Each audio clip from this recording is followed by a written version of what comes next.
तो बच्चों,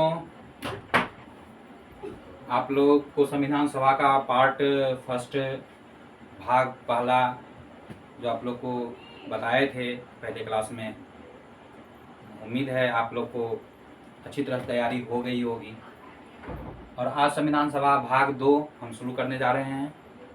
ये सारे क्वेश्चन महत्वपूर्ण हैं परीक्षा की दृष्टि से, प्रतियोगी परीक्षा की दृष्टि से। हर परीक्षा में ये सब क्वेश्चन आते रहता है और बहुत ईजी है, केवल बार बार सुनिएगा तो आपको हमेशा के लिए याद हो जाएगा। उस दिन कल के क्लास में पार्ट 1 में हम लोग पढ़े थे जो संविधान सभा में चुनाव जो हुआ था 296 सीट पर 389 में से 389 सीट जो 389 सीट को के 296 सदस्यों का जो चयन हुआ था, जिसमें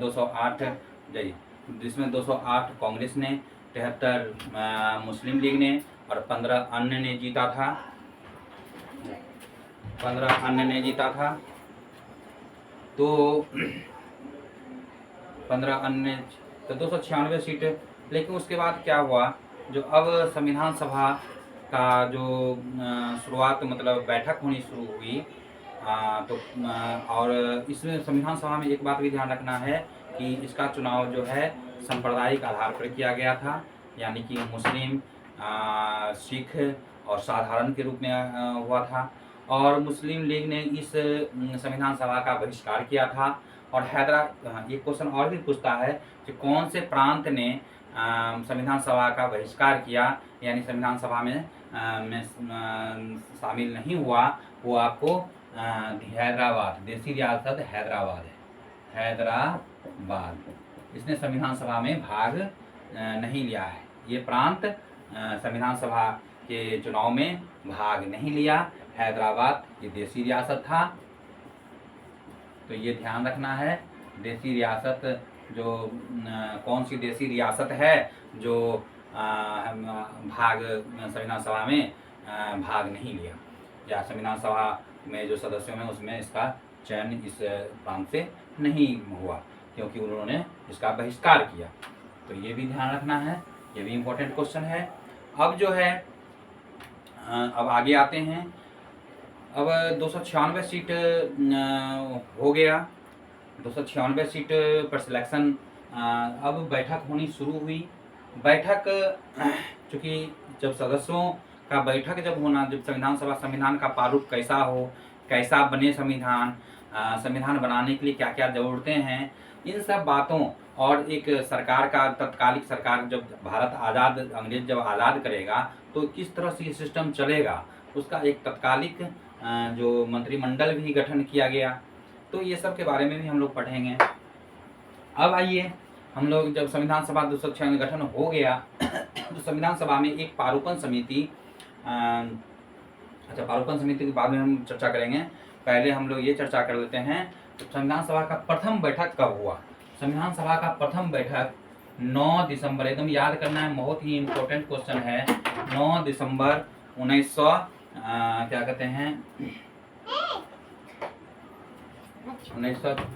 दिसंबर 1946 से प्रथम बैठक हुआ। और 9 दिसंबर 1946 को प्रथम बैठक हुआ, और जिसमें 9 दिसंबर 1946 को प्रथम बैठक हुआ जिसमें अस्थायी अध्यक्ष, एकदम याद कर लेना है, अस्थायी अध्यक्ष का चयन हुआ, जिसे हम अस्थायी अध्यक्ष का चयन हुआ उसे हम डॉक्टर सच्चिदानंद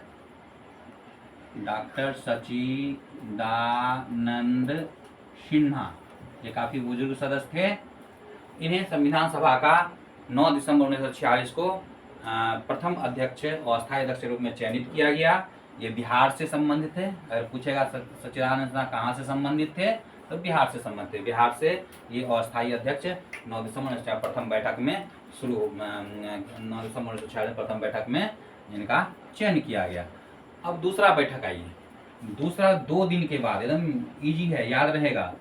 दूसरा बैठक 11 दिसंबर 1946 को दूसरा बैठक हुआ। इसमें अस्थायी अध्यक्ष का चयन कर दिया गया। इसमें संविधान सभा का अस्थायी अध्यक्ष का चयन किया गया अस्थायी अध्यक्ष। यानी पहले अस्थायी अध्यक्ष थे सच्चिदानंद सिन्हा और बाद में अस्थायी अध्यक्ष का चयन किया गया 2 दिन के बाद ही, यानी 11 दिसंबर 1946 ईस्वी को। और वे थे डॉक्टर राजेंद्र, ये भी सीट आपको बिहार से ही मिला, राजेंद्र प्रसाद, ये प्रथम अस्थायी अध्यक्ष। अब तीसरी बैठक हुई 13 दिसंबर 1946, 13 दिसंबर 1946 को। इसमें सबसे बड़ी काम जो हुई वो उद्देश्य प्रस्ताव, जवाहरलाल नेहरू ने उद्देश्य प्रस्ताव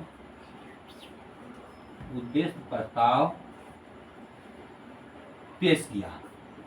ये बहुत ही इंपॉर्टेंट बात हुई, पेश किया, याद कर लेना है ये तीन। अब ये तीनों पर हम डिटेल्स आते हैं, चर्चा कर देते हैं। संविधान सभा का प्रथम बैठक पूछे तो 9 दिसंबर 1946, 9 दिसंबर 1946।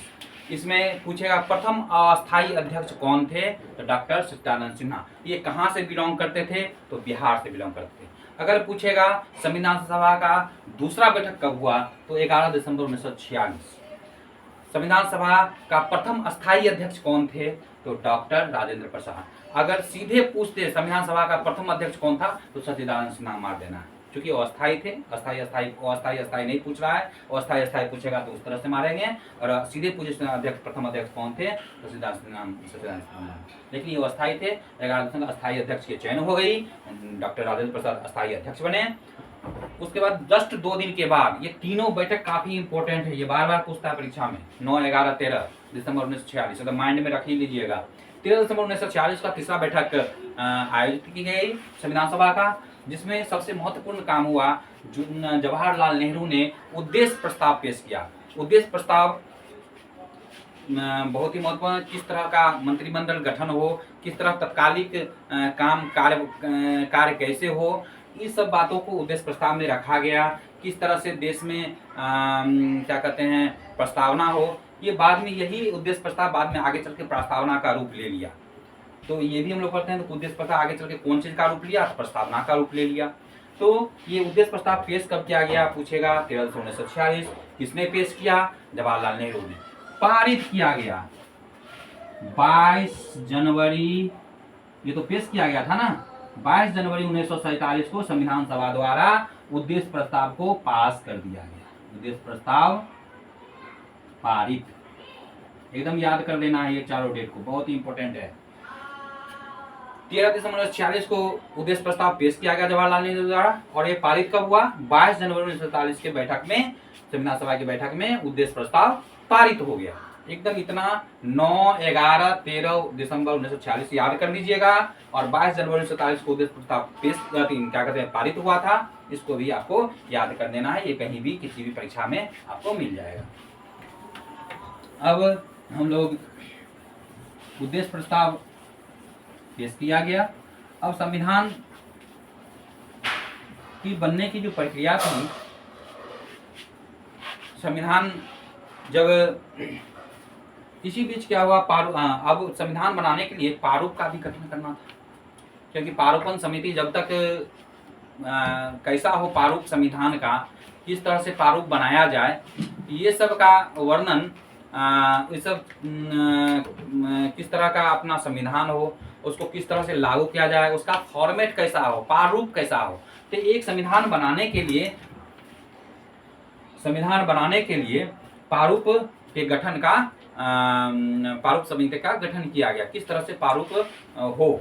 अब प्रारूपण समिति, तो प्रारूप समिति, या इसको हम प्रारूपण समिति भी कहते हैं, प्रारूपण समिति का निर्माण किया गया। तो पूछेगा प्रारूपण समिति में कितने सदस्य थे, तो 7 सदस्य थे, एकदम याद कर लिया। प्रारूपण समिति में कितने सदस्य थे, 7 सदस्य थे। इस प्रारूपण समिति के अध्यक्ष कौन थे, प्रारूपण समिति के अध्यक्ष कौन थे, तो याद कर लेना है। प्रारूपण समिति के अध्यक्ष कौन थे, तो डॉक्टर भीमराव अंबेडकर थे, एकदम याद कर लेना, कहीं भी मिल जाएगा ये क्वेश्चन। भीमराव, प्रारूपण समिति का अध्यक्ष भीमराव अंबेडकर थे। अब प्रारूपण समिति का फॉर्मेट, प्रारूप कौन ने बनाया, प्रारूप समिति जो गठन किया गया, संविधान का प्रारूप का निर्माण किसने किया, किसने इसको बनाया, तो इस प्रारूप संविधान का प्रारूप समिति जो बना, तो प्रारूप समिति, प्रारूप इसको हम इस तरह से कह सकते हैं, जो इसको हम लोग इस तरह से कह सकते हैं, प्रारूपण समिति का प्रारूप एस के धर ने, याद कर लेना है, एस के धर ने बनाया। यानी प्रारूप जो संविधान का कैसा प्रारूप हो, इसका लेखा जो मतलब इसका लेखा जो तैयार किया वो एस के धर ने किया। कैसा फॉर्मेट हो, ये सचिवालय कर्मी थे, बहुत बड़े पोस्ट पर थे, बहुत बड़े पोस्ट पर थे, सचिवालय कर्मी थे। तो इन्होंने प्रारूप, संविधान का प्रारूप कैसा हो उसका फॉर्मेट तैयार किया और प्रारूपण समिति बना। प्रारूपण समिति बना। प्रारूप 7 सदस्य, प्रारूपण समिति कितने सदस्य थे, तो 7 सदस्य है। प्रारूपण समिति के अध्यक्ष कौन थे, तो डॉक्टर भीमराव अंबेडकर थे। अब आइए हम आगे इसको चलते हैं। एस के धर के, ठीक है, तो प्रारूपण समिति के बारे में इतना हमको पढ़ लेना है, ये परीक्षा में बार बार आते हैं। प्रारूपण समिति कब पेश किया गया, प्रारूपण समिति का रिपोर्ट कब पेश किया गया, कब पारित हुआ, तो 29 अगस्त 1947, याद कर लेना। प्रारूपण समिति का कब क्या कहते हैं, प्रारूपण समिति कब गठन किया गया, तो 29 अगस्त 1947, एकदम याद कर लेना। प्रारूपण समिति का गठन 29 अगस्त 1947 को किया गया। तो ये प्रारूपण समिति के बारे में हमको पढ़ लेना है, क्वेश्चन बार बार इससे भी आती रहती है। अब इसके बाद हम लोग आगे चलते हैं।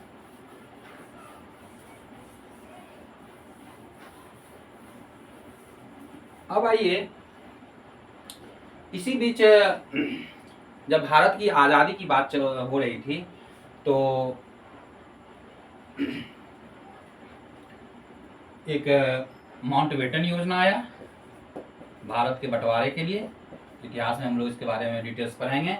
माउंटबेटन योजना के तहत भारत का विभाजन किया गया। अभी इतना ही जानकारी। माउंटबेटन योजना यानी भारत का विभाजन के लिए जो योजना है उसको हम लोग क्या कहते हैं, माउंटबेटन योजना। ये 3 जून 1947 को माउंटबेटन योजना, एकदम याद कर लीजिए, हिस्ट्री से भी ये आ जाता है और पॉलिटी में भी इसका उपयोग क्वेश्चन का किया जाता है। तो यानी माउंटबेटन योजना जो कब आई, तो 3 जून 1947। ये क्या था, भारत को 2 भागों में बांटा गया। भारत को 2 भागों में बांटा गया। ये 2 भाग पाकिस्तान और भारत, यानी भारत और पाकिस्तान 2 देश का भारत 2 भागों में बट गया और एक नया देश कौन बना, पाकिस्तान। किस योजना के तहत, माउंटबेटन योजना 3 जून 1947 के तहत एक नया देश पाकिस्तान का निर्माण हुआ, पाकिस्तान बना। तो ये डेट भी बार बार पूछता है, माउंटबेटन योजना कब आया, तो भारत का बंटवारा था, भारत को बांटा गया इस योजना के तहत 3 जून 1900। माउंटबेटन उस समय गवर्नर जनरल थे, ये आपको याद करना है। अब भारत तो बट गया, पहले सदस्य 296 सदस्यों का चयन हुआ था, अब तो बट गया। तो सीट तो कमेगी, कुछ भाग जो जमीनी भाग जो है वो पाकिस्तान में चला गया, तो वो बटेगा ही, सीट भी कम होगी। तो इसका क्या कहते हैं, इसका सीट निर्धारण किया गया जब क्या देश का बंटवारा हुआ। तो माउंटबेटन तहत जब बंटवारा हुआ तो सीट जो है 324 नहीं, 389 कुल था, अब कितना हो गया 324। पहले कितना था, 389 प्रांतों के लिए, 389 प्रांतों के लिए जो निर्धारित था, अब प्रांत बच गए 324 प्रांत, जिसमें 324 में से 389 टोटल था और बच गए कितना 324, क्योंकि कुछ भाग जो है वो चला गया पाकिस्तान में पड़ गया। तो अब 324 क्षेत्रों के लिए जो निर्धारण किया गया, जैसे 389 में 292 जैसे था देसी प्रांतों के लिए, देसी प्रांतों के लिए, 93 देसी रियासत के लिए, और 4 चीफ कमिश्नर क्षेत्र का, जैसे 389 में हम लोग डिवाइड किए थे। तो अब तो 389 के बदले अब 324 हो गया। 324 को जो निर्माण किया गया, 235 ये प्रांतीय सदस्य, ये प्रांतीय सदस्य थे, प्रांतीय क्षेत्रों के सदस्य थे।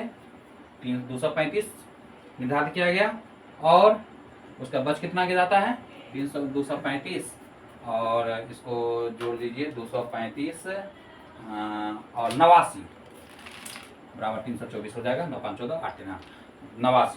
तो ये हो गया देसी रियासतों के लिए। देसी रियासत में कितना सीट रह गया, 89, और प्रांतीय सदस्य के लिए कितना सीट रह गया, 235। पहले 389 था, अब 324 हो गया। अब इसका पुनर्गठन, ये तो क्षेत्रों की संख्या थी, ये तो प्रतिनिधित्व दिया गया प्रांतीय क्षेत्रों के लिए, प्रांतीय क्षेत्रों के लिए 235 सीट दिया गया, मतलब प्रतिनिधित्व दिया गया, और 89 देसी रियासतों को प्रतिनिधित्व दिया गया 324 टोटल में। अब सीटों का निर्धारण, पुनर्गठन, सीट कितना था, चुनाव कितना हुआ था पिछला बार, 296 पर, जब पाकिस्तान भारत में था 296। अब क्या हुआ, इसका सीटों की संख्या को पुनर्गठन किया गया, ये इतना प्रांत को इसमें रखा गया। अब 300 क्या कहते हैं 31 दिसंबर, ये भी डेट याद रखना है, 31 दिसंबर 1947 को पुनर्गठन हुआ। किसका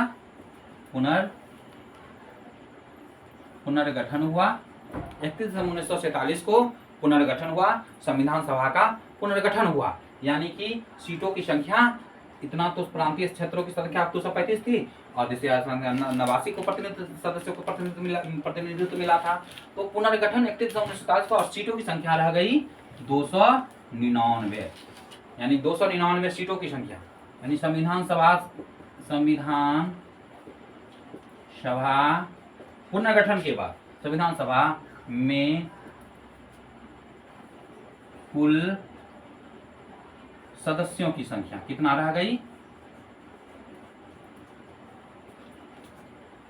299। कुल सदस्यों की संख्या कितना रह गई, 299 सीट पर 299 सदस्य।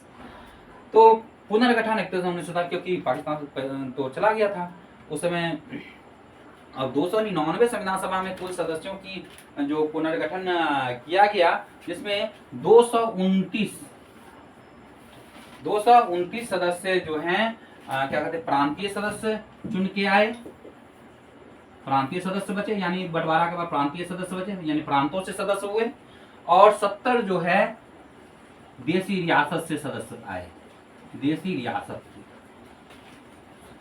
ठीक है, 229 प्रांतीय सदस्य रहे, यानी कि पुनर्गठन जब हुआ 324 सीट तो प्रतिनिधित्व मिला, जिसमें 235 को प्रांतीय क्षेत्रों को प्रतिनिधित्व मिला, और 89 में देशी रियासतों को प्रतिनिधित्व मिला 89 क्षेत्रों से।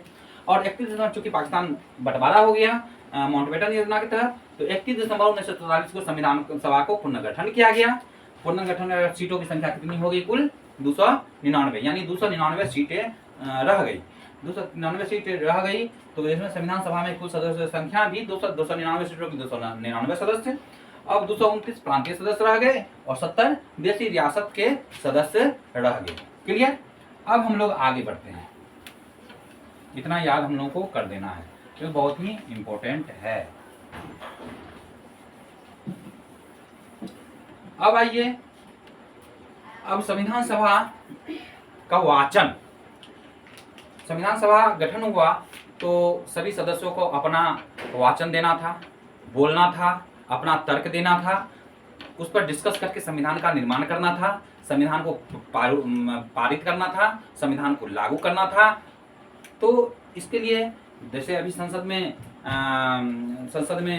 क्या कहते हैं, सभी सदस्य अपना संसद में अपने बातों को उठाते हैं, अपने बातों को लिखते हैं, बोलते हैं, मांग करते हैं, चर्चा करते हैं। उसी तरह संविधान सभा में भी संविधान को पारित को करने के लिए, संविधान को संवैधानिक रूप देने के लिए चर्चाएं करनी थी संविधान सभा में।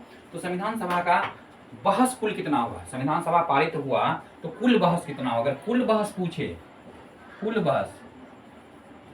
बहस पूछे तो 114 लगाना है। यानी संविधान सभा पारित होने तक संविधान सभा की बैठक में कुल कितने बहस हुए? तो 114 बहस हुए, एकदम याद कर लीजिएगा। ये 3 पार्ट में कैसे कैसे हुए तो हम इसका चर्चा करते हैं। फर्स्ट में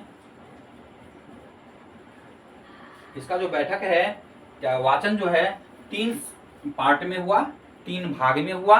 पहला भाग जो है आपको इसमें याद कर देना है। पहला वाचन जो है 4 नवंबर पहला वाचन जो है 4 नवंबर से 9 नवंबर 1949 के बीच हुआ। 4 नवंबर से 9 नवंबर 1949 ईस्वी में हुआ। यानी पहला जो सेशन था वो 4 नवंबर से 9 नवंबर 1949 के बीच हुआ। दूसरा सेकेंड वाचन जो है, दूसरा वाचन जो है 14 नवंबर 1949 से 17 अक्टूबर 1950 के बीच हुआ। एकदम याद कर लेना है। सेकेंड वाचन हो गया 17 नवंबर से 15 नवंबर 4 नवंबर से 9 नवंबर 1900, इसको सुधार कर लेना है 48 होगा। यानी पहला वाचन जो है, फर्स्ट वाचन जो है 4 नवंबर से 9 नवंबर 1948 तक हुआ। दूसरा वाचन जो है 14 नवंबर 1948 से 17 अक्टूबर 1949 तक हुआ। अब आइए थर्ड वाचन यानी अंतिम वाचन। अंतिम वाचन पूछे तो अंतिम वाचन जो है 14 नवंबर से 26 नवंबर 1949 के बीच हुआ और संविधान को पारित कर दिया गया, यानी अंगीकृत कर दिया गया। 26 नवंबर 1949 को संविधान सभा को पूर्ण बहुमत से पारित कर दिया गया। अब देखिए 26 नवंबर यानी संविधान को अंगीकृत कब किया गया? संविधान एकदम याद करें को अंगीकृत 26 नवंबर 1949 को किया गया। 26 नवंबर 1949 को किया गया अंगीकृत संविधान। यही यहाँ इस संविधान को 26 नवंबर 1949 अंतिम वाचन जो था 26 नवंबर 1949 को, बहस का जो अंतिम वाचन था 26 नवंबर 1949 को क्या कहते हैं, इसको अंगीकृत कर दिया गया, यानी इसको अपना लिया गया। यानी ये संविधान सभा द्वारा संविधान को पारित कर दिया गया। कब? 26 नवंबर 1949। अगर पूछे संविधान को कब अंगीकृत किया गया, कब पारित किया गया, तो 26 नवंबर 1949। और संविधान कब लागू हुआ? तो 26 जनवरी 1950। लागू पूछे संविधान कब लागू हुआ पूरे देश में, तो 26 जनवरी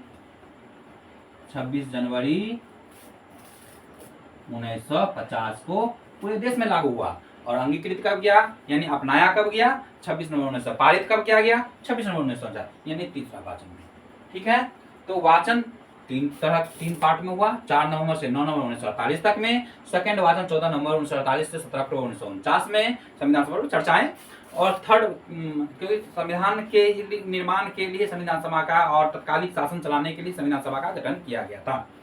संविधान सभा को अंगीकृत 26 नवंबर 1949 को किया, लागू 26 जनवरी 1950 को किया गया। इतना आप लोगों को याद कर लेना है। अब इसके बाद आइए 26 नवंबर 1949 को तो संविधान पारित हो गया। तो अब जब पारित हो गया तो तत्कालिक सरकार का गठन किया गया देश चलाने के लिए। तो पहला जो है, जब तक कि आम चुनाव न हो जाए, जब तक कि आम चुनाव न हो जाए तब तक एक अस्थायी सरकार का गठन किया गया संविधान सभा के द्वारा, जिसमें प्रथम प्रधानमंत्री अगर पूछे, प्रथम प्रधानमंत्री यानी जब तक चुनाव न हो तब तक प्रथम प्रधानमंत्री के रूप में डॉक्टर जवाहरलाल नेहरू रहे। जवाहरलाल नेहरू को बनाया गया। ठीक है। राष्ट्रपति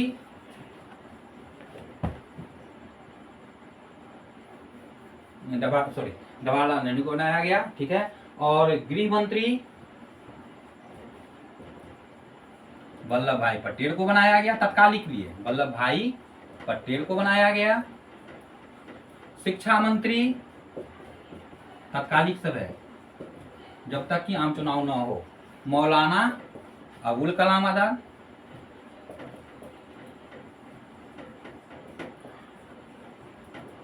मौलाना अबुल कलाम आजाद।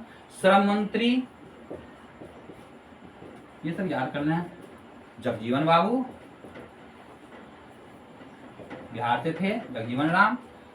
और रेल मंत्री यानी प्रथम जॉन मथाई। तो ये सब जॉन मथाई, तो ये सब आपको कॉमन रूप से ध्यान रखना है। पूछ देगा प्रथम प्रधानमंत्री, आप प्रथम उप प्रधानमंत्री भी पूछे तो वल्लभ भाई पटेल ही मारना है। तो इसको आपको तत्कालिक, जब तक ये आम चुनाव न हो तब तक ये सब तत्कालिक सरकार का गठन किया गया, सरकार बनने तक। तो इसमें ये सब थे।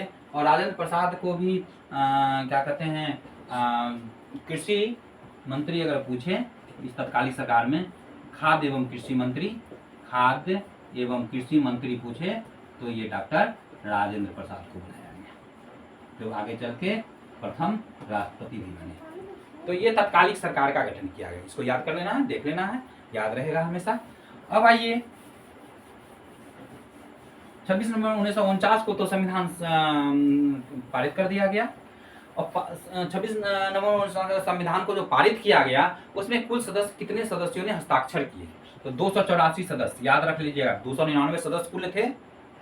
ठीक है, 299 थे। 229 देशी रियासत के, देशी प्रांत के थे और 70 देशी रियासत के सदस्य थे। तो 299 सदस्यों में 284 सदस्यों ने संविधान पारित करने में अपना हस्ताक्षर किया, यानी अपना समर्थन दिया। 284 सदस्यों का उस पर हस्ताक्षर हुआ, यानी संविधान सभा पारित करने में 284 सदस्यों ने सहमति में अपना हस्ताक्षर किया, यानी सहमति दी। 284 सदस्य याद रखना है।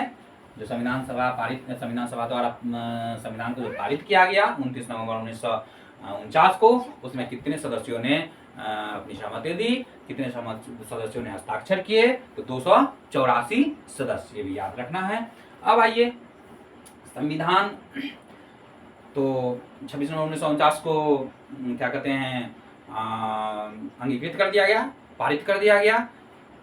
और इसी बीच और लागू हुआ 26 जनवरी 1950 को। इस बीच में 2-3 बातें और हैं जिसको हमको ध्यान रखना है। 26 नवंबर 1949 से 26 जनवरी 1950 के बीच में राष्ट्रीय झंडा को अपनाया गया, ये भी याद कर लेना है, बार बार पूछता है। राष्ट्रीय झंडा को अपनाया गया 22 जुलाई 1947 को संविधान सभा द्वारा अपनाया गया। राष्ट्रीय झंडा जो तिरंगा है, इसको 22 जुलाई 1947 को 22 जुलाई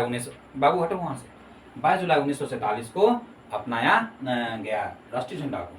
और अंतिम वाचन पूछे, मतलब अंतिम बहस, अंतिम वाचन, यानी संविधान सभा का अंतिम बैठक, संविधान सभा का अंतिम बैठक, प्रथम बैठक 9 दिसंबर 1946 और अंतिम बैठक पूछे संविधान सभा का अंतिम बैठक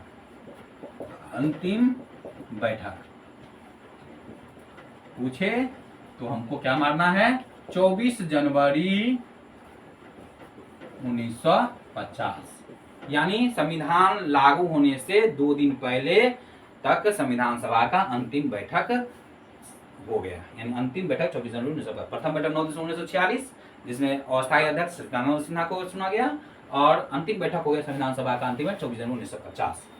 इसी 24 जनवरी 1950 को राष्ट्रीय गान जनगण मन और राष्ट्रीय गीत वंदे मातरम को भी अपनाया गया। 24 जनवरी 1950 को ही अंतिम बैठक के समय में राष्ट्रगान और राष्ट्रीय गीत दोनों को अपनाया गया। राष्ट्रगान हो गया जनगण मन अधिनायक और राष्ट्रीय गीत हो गया वंदे मातरम। ये आपको संविधान सभा के अंतिम बैठक में अपनाया गया।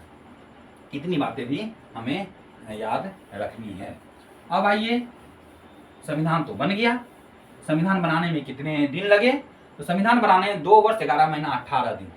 2 वर्ष एकदम याद करने हैं, 2 वर्ष 11 माह 18 दिन। ये याद करना, संविधान बनाने में कुल समय कितना लगा? 2 वर्ष 11 महीना 18।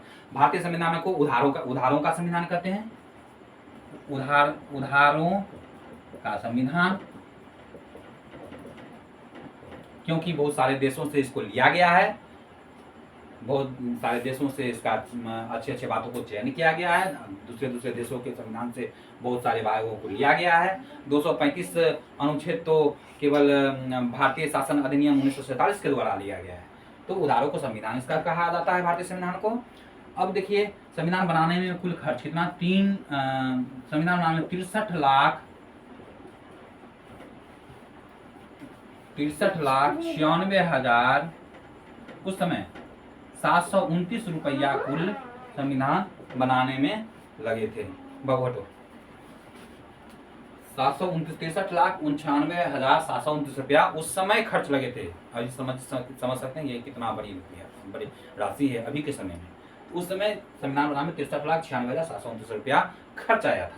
तो इसको भी ध्यान करना है। 2 वर्ष 11 महीना 18 दिन में इसको बनाया गया। इसको उधारों का संविधान कहा जाता है। अब आइए,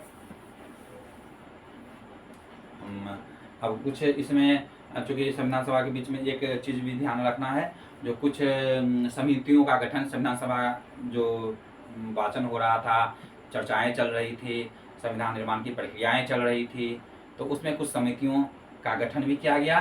तो एक संचालन समिति बनाया था। जो मेन समिति है उसको याद कर लीजिएगा। संचालन समिति का अध्यक्ष डॉक्टर राजेंद्र प्रसाद। संघ समिति याद कर देना है सबको, ये काफी पूछता भी है। संघ समिति का हो गया आपको, संघ संबंधी समिति जो था जवाहरलाल नेहरू। क्या था?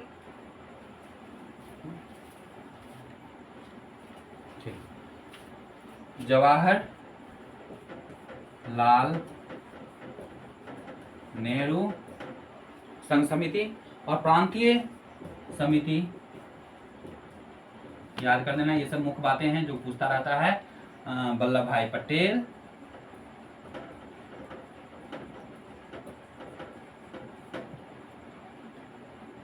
संघ संचालन समिति जवाहरलाल नेहरू, संघ समिति या संघ संचालन समिति जवाहरलाल नेहरू। झंडा समिति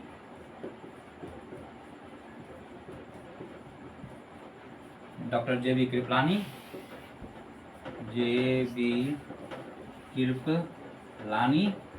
ये आपको याद कर देना। ये सब मुख्य समितियां थी।